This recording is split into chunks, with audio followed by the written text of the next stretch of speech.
Fala aí, devs! Sejam muito bem-vindos ao canal do Dev+. Aqui a gente vai para mais um conteúdo da nossa playlist aí do Nest.js. E hoje a gente vai falar de um recurso que é bem comum em aplicações back-end, que é roteamento, mas que no Nest.js tem um comportamento um tanto particular. Então, sem mais enrolação, bora pro vídeo. Seguinte, devs. Aqui a gente vai dar continuidade ao que a gente iniciou no conteúdo passado. Inclusive, se você não assistiu, eu recomendo que você clique em algum lugar da tela aqui, vai aparecer o card para você ir até o nosso vídeo anterior e entender qual a nossa proposta, de onde que a gente partiu e aonde que a gente almeja chegar e seguir aqui a jornada conosco. Mas vamos lá, no conteúdo de hoje a gente vai se reter um pouco mais em roteamentos dentro do Nest.js e entender como que eles funcionam aí, né? Como que a gente pode trabalhar criando esses roteadores aqui usando o framework. E de início, a gente já entendeu que o App Controller, ele é o cara, geralmente os nossos controladores, eles são os caras responsáveis por agrupar as nossas rotas ali, como que a gente vai acessar esses recursos ao longo do nosso desenvolvimento dentro da nossa aplicação. Então, o que acontece? Se a gente perceber, a gente tem aqui o nosso @controller com a classe AppController, e aí aqui dentro a gente tem um método, ambos assinalados com decorators, né, respectivamente controller e o get, que é um verbo HTTP que a gente utiliza para poder acessar um path a partir de uma rota. Só que vamos refrescar um pouco a memória aqui relacionado a como que isso é implementado nos padrões mais normais aí de desenvolvimento, usando principalmente os Express da vida, né?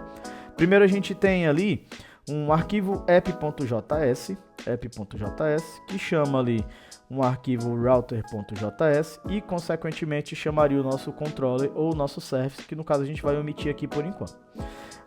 Dentro do nosso arquivo de roteamento, a gente geralmente costuma criar uma variável de rota ali, pegando a partir de uma instância do Express o router, né, que é o nosso método ali onde ele vai entregar os métodos que possuem os verbos HTTP. E aí na sequência a gente costuma criar um router.get e fazer esse caminho. Só que o que acontece? Dentro do Nest.js isso funciona um pouquinho diferente. Porque note que aqui a gente utiliza uma variável, geralmente a gente segrega isso em um arquivo de rotas, em um roteador. Porém, dentro do Nest.js, a gente tem ali a nossa estrutura de main.ts que chama o nosso app-modules, que chama o nosso controller. E aqui dentro desse controller, a gente tem os nosso router ali, né? O nosso roteador de fato. Então, meio que essas camadas elas estão encapsuladas ali. E aí a gente não precisa se preocupar em criar um roteador para poder exportar ou importar esse cara em algum lugar. Como que funciona aqui dentro do Nest? Se a gente observar, pegando aqui o conceito que a gente utilizou, inclusive eu vou remover esse callback aqui e vou colocar controller.getHello, só para a gente poder ter uma síntese aí de como que ele trabalha.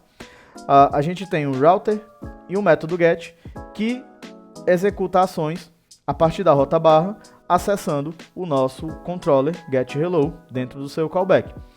E como que funciona no Nest? No Nest funciona um pouco diferente, porque dentro do nosso controlador, a gente faz a declaração desses verbos que vão acessar os recursos e aquilo que a gente precisa a partir da nossa rota.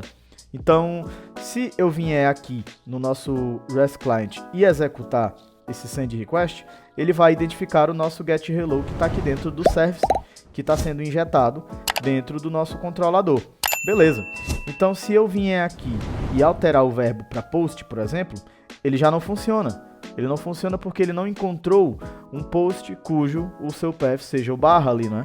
Então, como que a gente se dá com essas questões aqui dentro do Nest? É bem simples.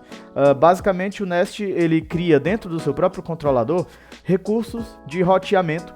E aí esses roteamentos, eles são assinalados por verbos. Então, digamos que aqui eu tenha um método que eu vou usar, que se chama createUser. createUser, que vai retornar aqui uma string, dizendo que o user foi criado. A gente pode assinalar para ele aqui um método post. E aí note que ele importou aqui lá direto do Nest Common, que é o pacote tradicional do Nest, tanto o get como o post, que agora a gente está usando. Beleza, é a mesma coisa que eu vim aqui abaixo e fazer router.post, passando essa notação. E aí se agora eu clicar aqui em enviar, ele vai encontrar ali o nosso usuário, né? Na verdade ele vai criar o nosso usuário porque eu estou mandando informações. No caso aqui, só para fins didáticos, para a gente poder entender como que ele funciona.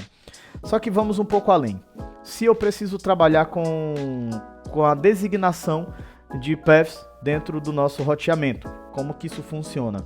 Inclusive é um padrão que a gente às vezes adota aí dentro das boas práticas do REST, né? Do modelo de desenvolvimento com o REST.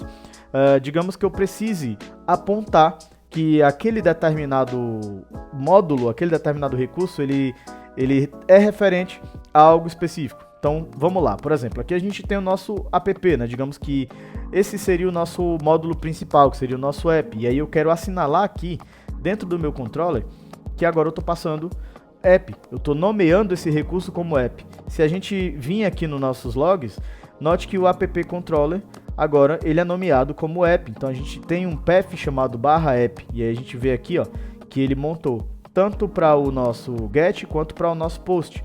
E aí isso nos obriga a vir aqui e colocar mais uma tratativa, mais um path aqui, né? Incluir, na verdade, um path. E aí se eu mandar aqui, ele tanto vai criar o usuário, como ele vai fazer o get hello ali. Bem simples, bem tranquilo. E vamos aprofundar um pouco mais. Agora que eu entendi que dentro do meu @controller é o lugar apropriado para eu nomear o meu módulo ali e a partir dele eu crio um path, eu posso criar subpaths dentro dos meus métodos ali utilizando as assinaturas que os nossos decorators nos possibilitaram. Então, por exemplo, eu posso vir aqui e colocar um hello, digamos. E aí, se a gente notar aqui, note que o método get agora ele está mapeado com /app/hello, o que me obriga a vir aqui no final do nosso método get e passar para ele o hello. Se eu executar aqui novamente, ele chama o hello world. Mas se eu tentar criar o meu usuário, o que será que acontece? Ele quebra. Isso porque o método post, o verbo post, ele não identificou nenhum path além do app. E aí, para que isso funcione, eu precisaria vir aqui dentro do nosso post e declarar também o hello aqui, não é? Então, é assim que a gente trabalha, utilizando esses subpaths dentro aqui do Nest.js. Um outro ponto interessante para a gente trazer aqui é relacionado à passagem de parâmetros, porque constantemente, principalmente em métodos de busca, a gente costuma passar filtros, né, realizar filtros aqui dentro.